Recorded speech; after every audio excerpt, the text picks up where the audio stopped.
2. രക്ഷകൻ. തെക്കുവടക്ക് നോക്കിയേ മാർത്ത മുറ്റമടിക്കൂ. അതാണ് പണ്ടു മുതൽ അവളുടെ ശീലം. കുറച്ചുനേരം മുറ്റം അടിച്ചു കഴിഞ്ഞ് ചൂലും തൂക്കിപ്പിടിച്ച് അവൾ അങ്ങനെ നിൽക്കും. ആ നിൽപ്പിൽ നിന്ന് അനങ്ങാൻ ആരെങ്കിലും വിളിക്കണം, അല്ലെങ്കിൽ ശബ്ദം കേട്ട് ഞെട്ടണം. കാൽപ്പനിക കുയിൽ പാടുക തന്നെ വേണം. മുറ്റം അടിക്കിടയ്ക്ക് മാർത്ത നിൽക്കുമ്പോഴുണ്ട് പൊട്ടൻ സേവ്യർ ഒച്ചയെടുത്തു വരുന്നു. പറ്റവട്ടിയ മുടി, മെലിഞ്ഞ ശരീരം, കുളി കഴിഞ്ഞ് പിഴിഞ്ഞു തോളിൽ ഇട്ട തോർത്ത്, വലതു കൈയിൽ നീണ്ട ഒരു വടി, അതിൻ്റെ നടുവിൽ പിടിച്ച് ആഞ്ഞുള്ള നടത്തം. ഉളിയില്ലാത്ത ആശാരിയുടെ പ്രകൃതം, തികച്ചും ഒരു ആധുനിക പണ്ഡിതൻ.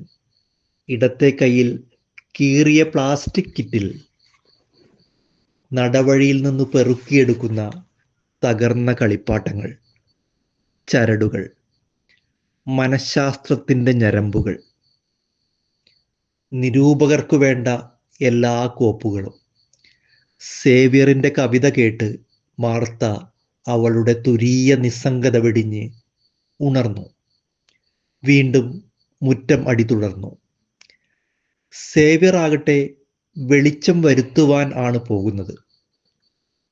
ഇന്ന് കറണ്ടില്ലല്ലോ സേവ്യറെ എന്ന് ആരെങ്കിലും അവനോടൊന്ന് പറഞ്ഞാൽ കവിത ചൊല്ലി അവൻ നടക്കും, തോന്നുന്ന ഏതെങ്കിലും ഒരു ദിക്കിലേക്ക്.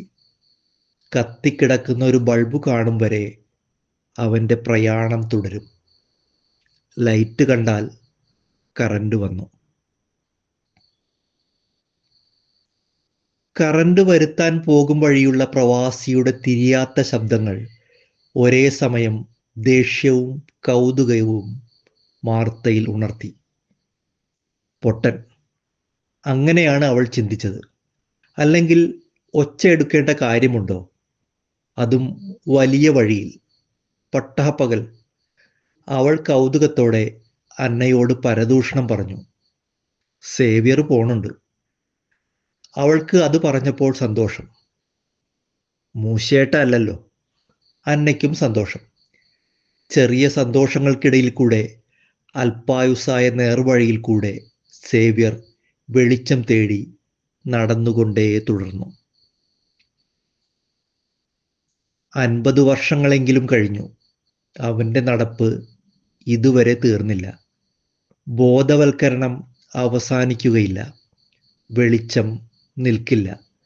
വെളിപാട് പോലെ അത് ഇടയ്ക്ക് കത്തും, പിന്നെയും കത്തും, പിന്നെയും കെടും, പിന്നെയും ഓഫാകും. പിന്നെയും സേവ്യർ നടന്നുകൊണ്ടേ തുടരും. തകർത്തു മഴ പെയ്യുന്ന ദിവസങ്ങളിലും അവൻ 3 നേരം കുളിച്ചുകൊണ്ടേയിരിക്കും. വൃത്തിയും ശുദ്ധിയും അവന് പ്രശ്നമാണ്. അതാണല്ലോ വൃത്തിയും ശുദ്ധിയും.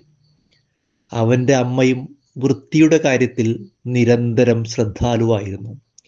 വിവാഹിതയാകും മുമ്പേ ഗർഭിണിയാകാൻ അവൾക്കിടവരുത്തിയത് വൃത്തിയാണ്. ഭാഗ്യകാലം വരുന്നു എന്ന് മേരിക്ക് തോന്നി. പക്ഷേ അപ്പൻ്റെ ജ്യേഷ്ഠപുത്രൻ ആയിരുന്നു, സഹോദരസ്ഥാനീയനായിരുന്നു.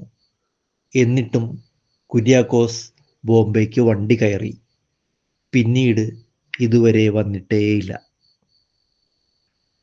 അക്കാലത്ത് ഗർഭം അലസിപ്പിക്കാനുള്ള 100 മാർഗങ്ങൾ എന്നൊരു വിജ്ഞാനകോശം രചിക്കുവാൻ വേണ്ട നാട്ടറിവുകൾ മേരി സ്വായത്തമാക്കി. പക്ഷേ എന്നിട്ടും അരിക്കാടിയിൽ അരച്ചു കുടിച്ച ചെമ്പരത്തിപ്പൂക്കളെ തോൽപ്പിച്ചുകൊണ്ട് സേവ്യർ ജനിച്ചു തന്നെ വന്നു. അത് ആരുടെ മറിമായം എന്ന് വീർക്കും വയർ നോക്കി നെടുവീർപ്പ് വിട്ടപ്പോൾ ഒന്നും സേവ്യറിൻ്റെ അമ്മയ്ക്ക് മനസ്സിലായില്ല. അവളുടെ അമ്മയ്ക്കും മനസ്സിലായില്ല.